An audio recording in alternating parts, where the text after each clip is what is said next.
Proteus is a useful tool for designing circuit boards. I did notice one area where Proteus seems to make mistakes when simulating the behavior of simple capacitor, inductor, and resistor circuit components.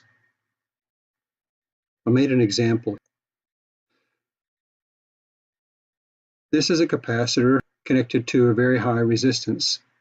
And prior to the beginning of this time graph, before time equals 0, this 1 volt DC source will fully charge this capacitor, and it will be sitting at 1 volt at t equals 0. This is a voltage controlled switch. I have this switch set up so that the resistance is set for 1 nano ohm when the switch is turned on, and it's set very high at 10 giga ohms when the switch is turned off. V2 here is a pulse voltage source that simply turns switch 1 into conduction at t equals 0, and switch 1 stays conducting throughout this entire 40 millisecond period. So what happens here is we see something very similar to what we would expect. We see 1 volt across the capacitor C1, and then the switch closes at that instant in time. Voltage on the capacitor begins to fall. Current is flowing through the inductor and resistor R2. The voltage on the capacitor falls to 0 and continues.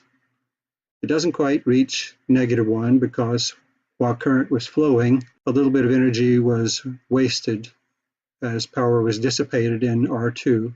So R2 acts as damping, and it results in causing an exponential decay in the amplitude of the oscillation. The problem I have with this is that there's very little resistance here, and this is a very large inductance. So intuitively, I would expect this oscillation should not damp out so quickly. I found that over here at MIT, there's this nice PDF document sitting out on the web, which explains in detail exactly how to solve for K1 and K2 when solving the differential equations in order to predict the behavior of an oscillatory system like this. This mathematics is a little more detailed than most people would care to deal with, so I also looked around for other resources. Looking here at the University of Western Ontario, they have a less complicated mathematical presentation for basically the same kind of equations where voltage is predicted as a function of time when a simple oscillatory system is exposed to a step function. So I worked through examples with this, and here at the University of Florida, they actually have a very straightforward, simplified version of the mathematics for predicting the decay envelope for the peak for each of these waves. So using any of this math, I was getting 82% should be the amplitude of the peak here at 40 milliseconds. And this is very far below 82% of 1 volt. So I set up an identical simulation using LT-Spice.